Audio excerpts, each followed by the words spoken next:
Good morning and welcome to Valley Views. I'm your host, Glenn Edison. I'm certainly glad to have you today. And we want to thank BTC Fiber for being our host to our program. And you can see this program on their YouTube page, BTC Fiber, as well as Channel 18 on their cable channel. Today we have with us Sara Black with the GameStop and GameStop Café. And Sara, it's good to have you today. We appreciate you being here with us. Thank you. I want to get started with some questions. I know the cafe is recently opened. It was back, what, 2 months ago, 3 months ago? A month. Beginning of December. Okay, all right. I knew you were in process back then. Right. Tell us a little bit, well, before we get to the cafe, y'all had the GameStop, you still have the GameStop, right? Game Shack, yes. Game Shack, yeah. Yes. And there's where you did you sell the gaming equipment, or did you repair, or did you do both?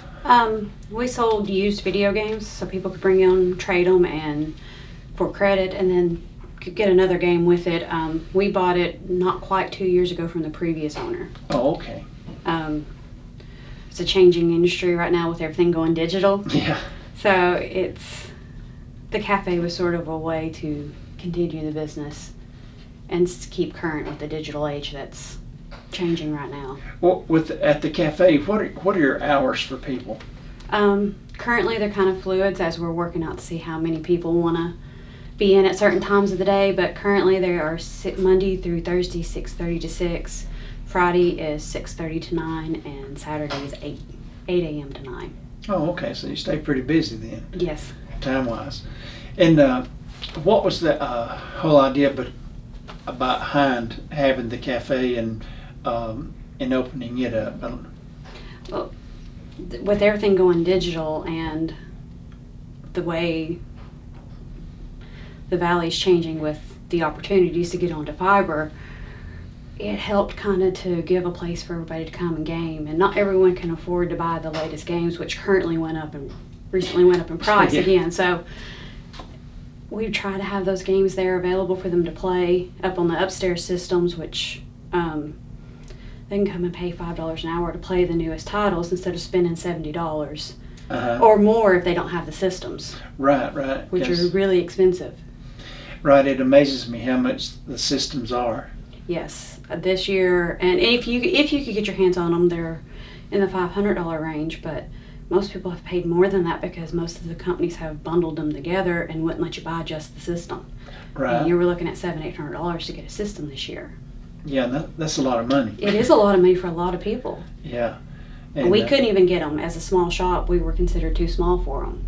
Really? Yeah, I know a lot of times small businesses are on the short end of the stick a lot of times. Sometimes, but they said maybe we would be able to order them sometime maybe middle of next year. So we'll just have to check back then and see if maybe they'll open it up to the rest of the shops. Well, what has been your response to the shop since you've opened? It's been really positive. Everybody's really excited. They have something to come and do. They have coffee.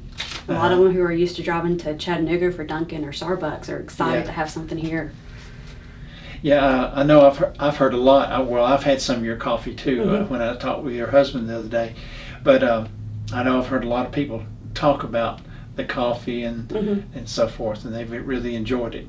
And it's something for families to come and do. We have the 4 systems set up downstairs as well, and those are free to play. You can come and get your drinks and just hang out and have something to do with your kids and show them some of the old school games that most of us as parents grew up with, but the kids haven't had a chance to really see. Yeah.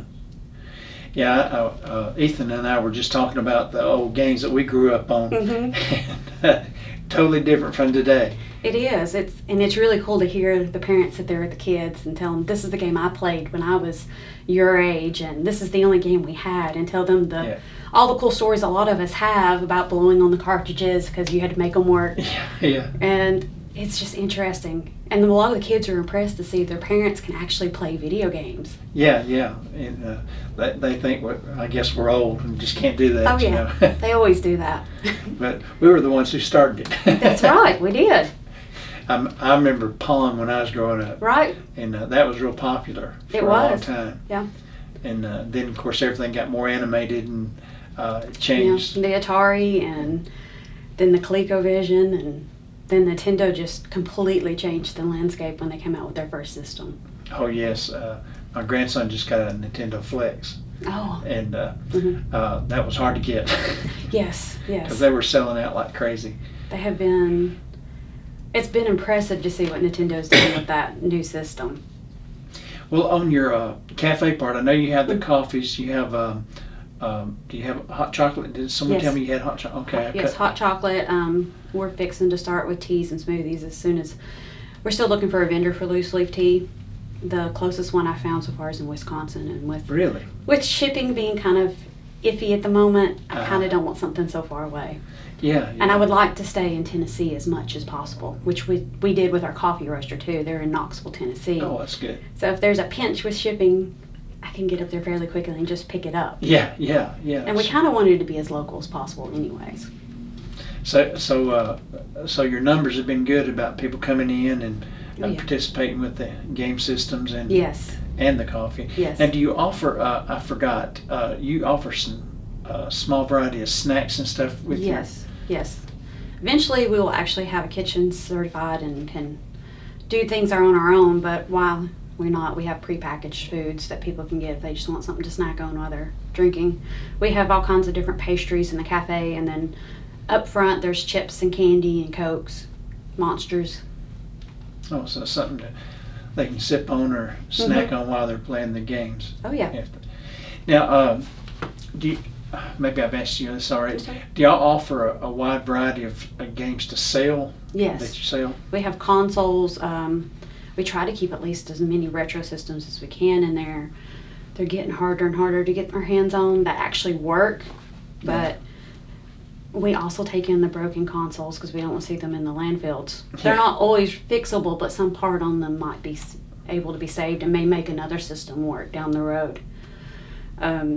We also try to keep the new systems in as best as we can.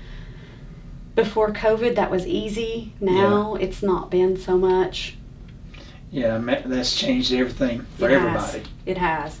Keeping consoles in there, and we've tried our best not to raise prices like everyone else has, but that's getting harder and harder to do because we're having to pay more and more to get them ourselves. Yeah. And we put time into every system we do. We actually open them, clean them, get all the dust and any debris that's in there out, and try to make sure that they're going to work as best as they can. They're still used, but it helps. Well, I know when I was in there the other day talking to your husband, someone come in with I think it was a PlayStation that had some Sprite or something spilled in it, and he was going to try to work on that and see what he could do with it. I think he got that one working. I'm pretty sure he did. Well, that's good. It used to just be me working on all the systems, but now with the cafe, I'm kind of split between the two, and he's having to pick up a lot of it and learn what I had already learned.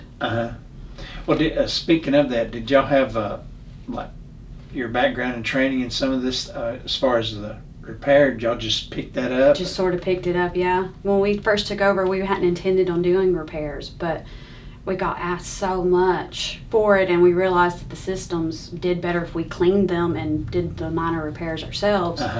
So we sort of just started teaching ourselves as we went how to do what we needed to do. Yeah. We didn't we didn't realize until we started doing it how big the response would be. Well, I imagine with the gaming system so so expensive that if they could get by with $100 repair as opposed to a $500 system, that would be a whole lot better. That has seemed to be the case on some. Now, some of the repairs still are cost prohibitive to repair, right? Which we let them know ahead of time. Hey, you can almost get a system for what you're going to do. It might, even though it's going to cost you more, it might be better to get that warranty somewhere with a brand new system. Right. Some parts are just really, really, really expensive. Yeah, I imagine the parts are not really. Some of the older parts are not really easy to come by. They're not, and no one really.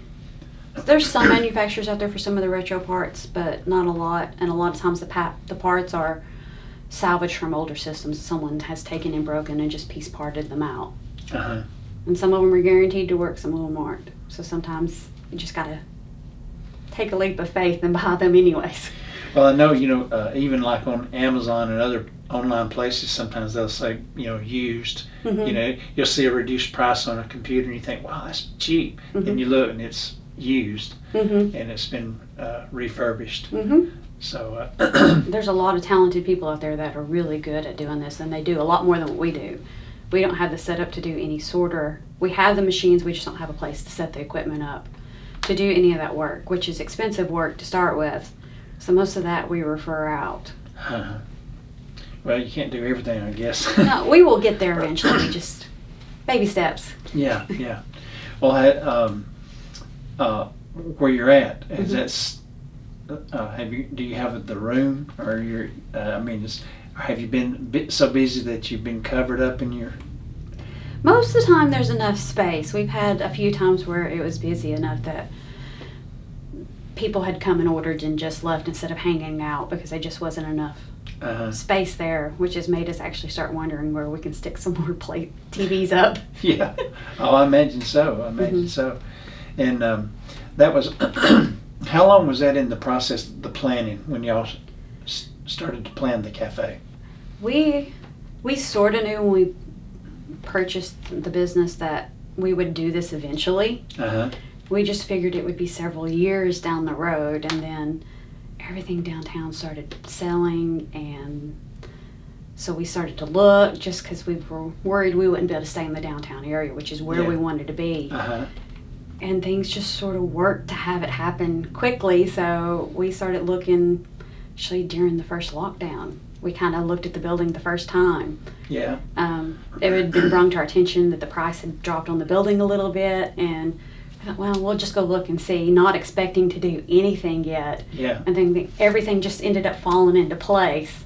Well, that was nice. Yeah, so we started then and started working towards it, just sort of kind of in a whirlwind. Yeah. Expecting to do this years later than what we've ended up doing it, but. So it just drops in your lap, and then and it's ready to go forward, and you're still back saying, "Oh, we got to wait. We're not ready yet."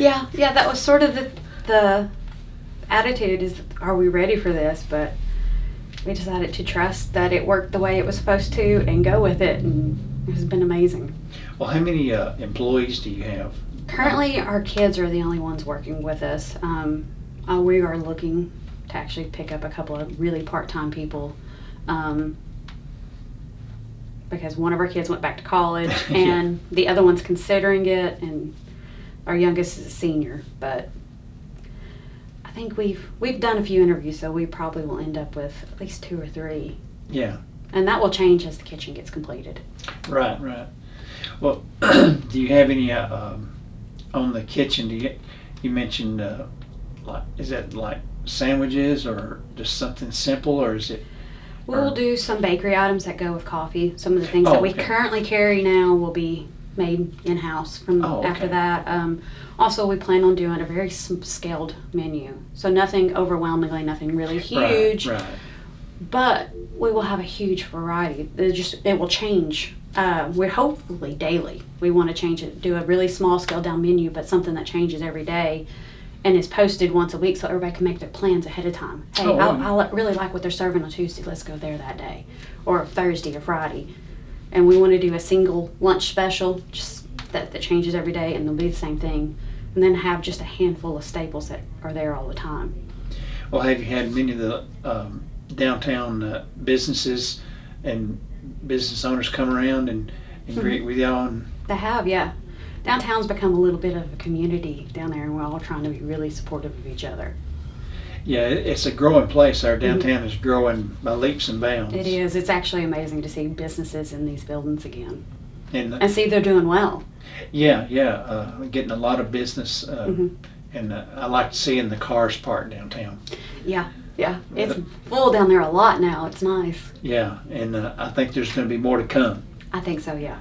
And there's a lot of things that once COVID gets over, I'm sure we'll have a lot of things that'll open up. I'm excited to see all the growth down there. It's great.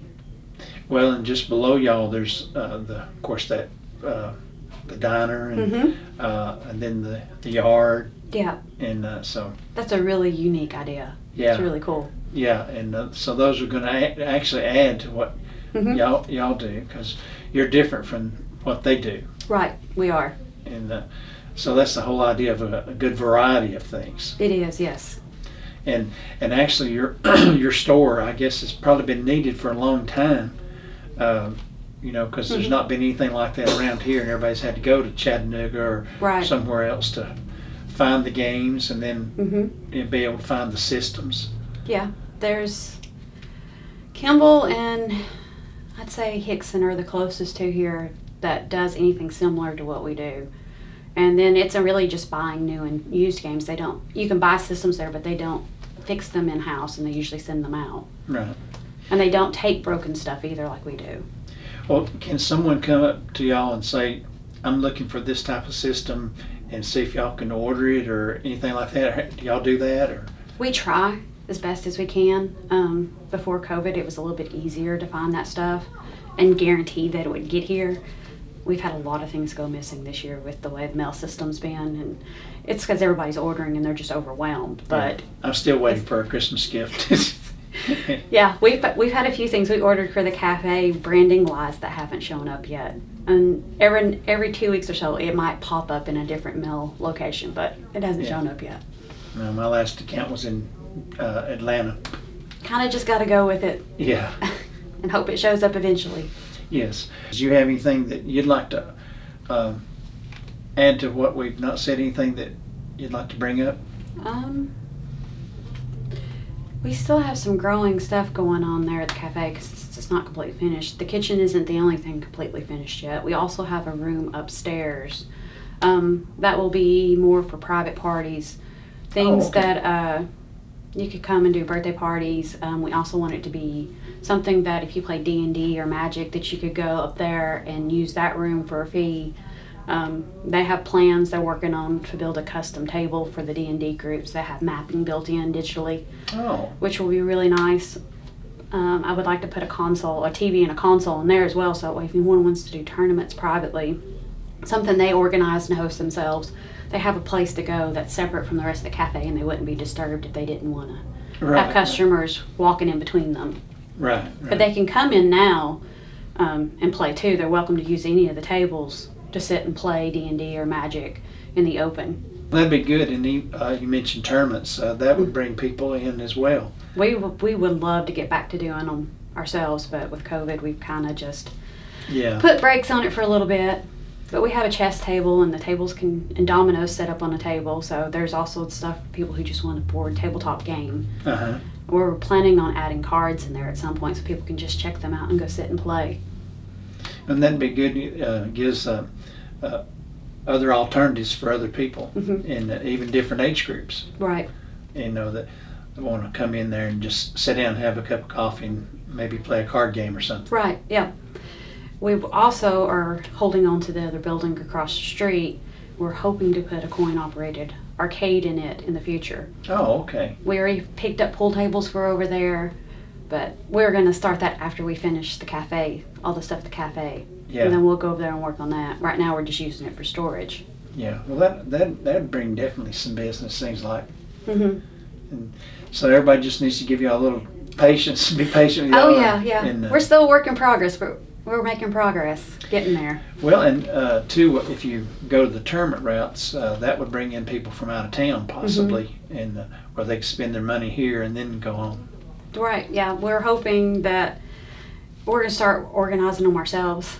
We're not really sure since none of us have participated in any how they're structured, but I'm sure we'll figure out how we want them done and how the town responds to them as well. Yeah. And make it work. And I know esports has gotten to be a major thing now. Yes. So even colleges are giving scholarships for it at this Really? point. Yes. I didn't realize Tennessee that. Tech, the closest college to us, they actually have a couple of esports teams, and they give scholarships for it. Really? Our daughter attends East Tennessee State University, and they have a digital media program so large that they built a whole separate building for it. Really? It's a couple stories tall, and they do esports as well and give scholarships out for it. Wow, that's just phenomenal. The Dallas Cowboys actually do an esports team as well, and they train in the same facility with the football players. Really? Well, that's interesting. So it's a huge changing dynamic for what it was when we were kids and played on the little Nintendos. Well, even when we was growing up, we didn't have the internet. Right, right. And that has changed so much. It has, yeah. And didn't have the phones we have today, and it just changes so quickly. It has, it has. And it's just like buying computers. If you buy one, you need to buy one that you don't really need now because it's going to be out of. Yeah, buy for a little bit over what you need, because that way they'll still be there for a couple of years. Yeah, because if you don't, you're going to have to get a new one. That's true. And it's just the way it works. It is. It's changing so rapidly. And we want to remind everybody where you're located. So tell everybody where you're located. We are at 185 Cherry Street, right there, almost on the intersection at the red light in the middle of town.